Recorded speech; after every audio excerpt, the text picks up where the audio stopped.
Ya, teman-teman UKM semuanya, selamat datang kembali di Ikhlas Financial Business, laporan keuangan sederhana untuk UKM. Nah, teman-teman sekalian, saya mau nanya nih sama teman-teman. Teman-teman pernah nonton pertandingan sepak bola? Saya yakin, saya percaya sudah pernah ya.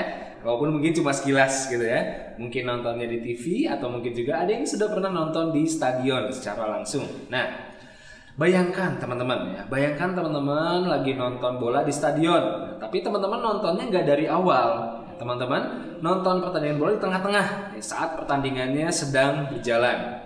Nah, bayangkan teman-teman datang gitu kan, cuk gitu kan, kemudian duduk di stadion, di bangku stadion, pasti ada pertanyaan yang langsung teman-teman ajukan ke orang yang udah nonton duluan. Nah, pertanyaannya apa sih? Dan nggak akan jauh nih pertanyaannya dari misalnya, udah berapa gitu kan, nanya skor gitu ya, atau ini udah berapa menit nih gitu kan, nanya waktu gitu ya, atau siapa nih yang lagi unggul gitu. Nah, nggak akan jauh tuh pertanyaan dari itu gitu, dari skor atau dari waktu tersisa gitu ya. Nah, kalau teman-teman nonton bola di stadion, teman-teman bisa mengetahui jawaban dari pertanyaan-pertanyaan tersebut dengan mudah. Caranya gimana? Tinggal lihat aja tuh ada papan gede ya di pojok stadion. Itu yang disebut dengan papan skor pertandingan. Di situ teman-teman bisa melihat skornya berapa, kemudian berapa menit waktu yang tersisa gitu ya. Nah, bisa langsung dilihat di situ teman-teman. Dan kalau teman-teman lihat lagi, itu ada papan skor pertandingan yang lebih lengkap, yang lebih komplit ya. Biasanya ini tayang setelah pertandingannya selesai.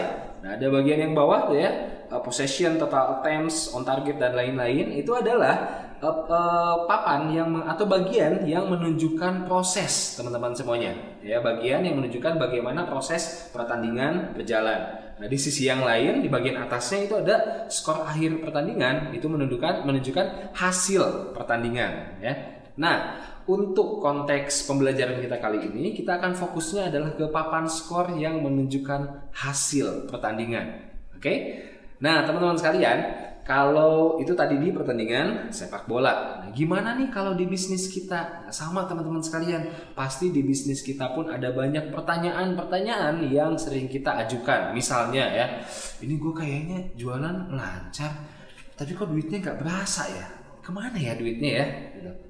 Nah, mungkin teman-teman di antara teman-teman ini ada yang sambil nonton sambil manggut-manggut gitu ya. Itu kayaknya gue banget gitu ya. Mungkin ya teman-teman ya. Atau teman-teman juga mungkin ada yang pernah mengajukan pertanyaan seperti ini. Tahun ini kira-kira berapa ya keuntungan yang gue dapetin gitu, atau nih bisnis gue nih cuan apa enggak sih gitu ya, atau jangan-jangan amsyong gitu ya. Nah, itu adalah pertanyaan juga yang mungkin saya yakin teman-teman pernah ajukan ke diri teman-teman. Atau dalam situasi yang lain, kalau misalnya ada situasi di mana bisnis teman-teman ini mau dibeli sama orang lain ya, mungkin teman-teman akan bertanya-tanya, ini kira-kira bisnis gue nih nilainya berapa ya, bisa dijual dengan harga berapa ya gitu ya. Nah, teman-teman sekalian, kalau di pertandingan sepak bola kita bisa mengetahui jawaban dari pertanyaan-pertanyaan tadi itu dengan melihat papan skor, maka sesungguhnya di bisnis kita pun sama teman-teman semuanya. Pertanyaan-pertanyaan itu bisa kita jawab dengan melihat papan skor keuangan bisnis kita. Atau dengan kata lain yang lebih familiar disebut sebagai laporan keuangan bisnis kita. Nah, ya. Itulah fungsi utama dari laporan keuangan, untuk menjawab pertanyaan-pertanyaan yang tadi itu. Nah, teman-teman sekalian, kalau kita ulik secara lebih mendalam nih ya, gitu ya. Memang apa sih manfaat dari punya laporan keuangan? Kalau kita punya laporan keuangan, yang pertama teman-teman, kita akan punya kejelasan arah berkembang. Maksudnya gimana? Maksudnya gini, misalnya ya, bisnis lo tahun depan targetnya apa? Gue pengen profit gue naik 2 kali lipat. Memang jadinya berapa? Iya ya, berapa ya? Gak tahu habis gue gak tahu juga nih profit gue berapa. Maka arah berkembangnya gak jelas. Tapi lain halnya kalau misalnya, gimana target bisnis tahun depan? Naik profit 2 kali lipat. Emang jadi berapa? Jadi 300 juta. Kan enak ya, bahasanya kan jelas gitu ya. Arah perkembangan tahun depan adalah meningkatkan profit sampai 300 juta. Clear, jelas banget teman-teman. Itu adalah manfaat pertama kalau teman-teman punya laporan keuangan. Manfaat yang kedua adalah teman-teman akan tahu kondisi perusahaan teman-teman saat ini.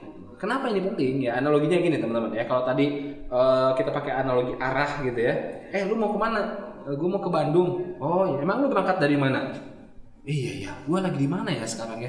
Nah, bayangin kalau kayak gitu teman-teman. Ya. kalau kita udah tahu mau kemana, tapi kita nggak tahu saat ini sedang ada di mana, ya maka gimana kita bisa memutuskan ya cara kita untuk menuju ke arah yang dituju gitu, ya. Begitu juga dengan perusahaan kita. Kalau kita sudah tahu bahwa oke, tahun depan gue pengen profit gue naik menjadi 300 juta, ya, maka kita perlu tahu kondisi perusahaan kita saat ini. Oh, memang saat ini profitnya berapa sih, gitu ya? Pendapatan perusahaan kita saat ini berapa? Biaya yang dikeluarkan berapa dan untuk apa saja, gitu ya? Nah, itu adalah hal-hal yang mencerminkan kondisi perusahaan kita, kesehatan perusahaan kita, begitu.